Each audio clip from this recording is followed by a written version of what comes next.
हमारे पास टॉपिक आता है फंक्शंस ऑफ सेंट्रल बैंक। अब सेंट्रल बैंक के क्या क्या फंक्शंस है। अब सबसे पहला जो फंक्शन है इसके अंदर मेन फंक्शन है ये इसका इशूइंग ऑफ नोट्स। अब जो है किसी भी बैंक के पास ये राइट नहीं होता कि हाँ भाई वो नोट इशू करे। ये राइट सिर्फ सेंट्रल बैंक के पास ही होता है कि वो क्या कर सकता है, नोट इशू कर सकता है। सिर्फ 1 रुपए का नोट और सिक्कों को छोड़ के बाकी सारी जो करेंसी है वो हमारे देश का जो सेंट्रल बैंक है वो इशू कर सकता है। ठीक है। अब नेक्स्ट है बैंकर टू गवर्नमेंट। अब ये जो है सेंट्रल बैंक है, गवर्नमेंट का बैंक होता है।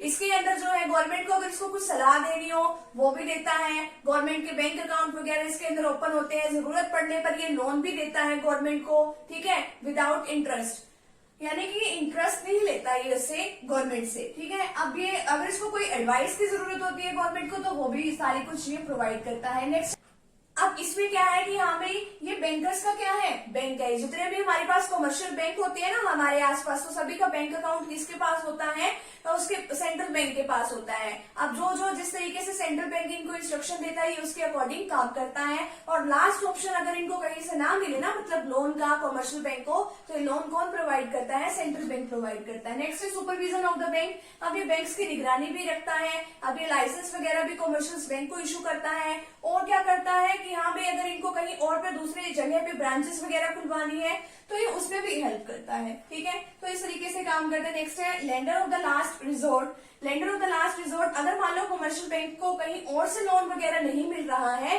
तो ये लोन लास्ट ऑप्शन इनके पास क्या है कि ये जो सेंट्रल बैंक है इनको लोन प्रोवाइड करता है। नेक्स्ट है कंट्रोल ऑफ क्रेडिट। क्रेडिट को भी कंट्रोल करने का काम करता है ताकि जो इन्फ्लेशन है, इन्फ्लेशन का मतलब प्राइसेस ज्यादा ना बढ़े। अगर मान लो कि इन्होंने जो है लोन सस्ता कर दिया, लोगों ने ज्यादा लोन लेना स्टार्ट कर दिया। अब ज्यादा लोन लेंगे तो अलग अलग चीजों पे खर्चा करेंगे, फालतू में खर्चा करना है उन्होंने। ठीक है, तो अगर उन्होंने फालतू में खर्चा करना स्टार्ट कर दिया, डिमांड बढ़ा दी गुड्स की, डिमांड बढ़ाएंगे तो जो प्राइसेस है वो तो ज्यादा होंगे ही। तो ये अपने अकॉर्डिंग क्या करते हैं, अब अगर प्राइसेस बढ़ते हैं तो इन्फ्लेशन होगी ना। ठीक है, ताकि जो प्राइसेस है उसमें बढ़ेंगे तो इन्फ्लेशन तो होगी। तो ये इन्फ्लेशन और डिफ्लेशन को दूर करने के लिए क्या करते हैं, जो कंट्रोल करते हैं क्रेडिट के ऊपर। ठीक है, आगे जो आप इसके इंस्ट्रूमेंट है उसमें पढ़ोगे भी।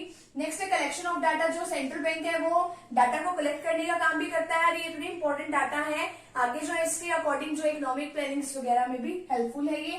नेक्स्ट है other function. Agriculture credit, agriculture के लिए क्रेडिट देने का भी काम करता है, कृषि के लिए। नेक्स्ट है रिटर्न ऑफ टोर नोट, जो फटे पुराने नोट्स है उसको चेंज करने का भी काम करता है।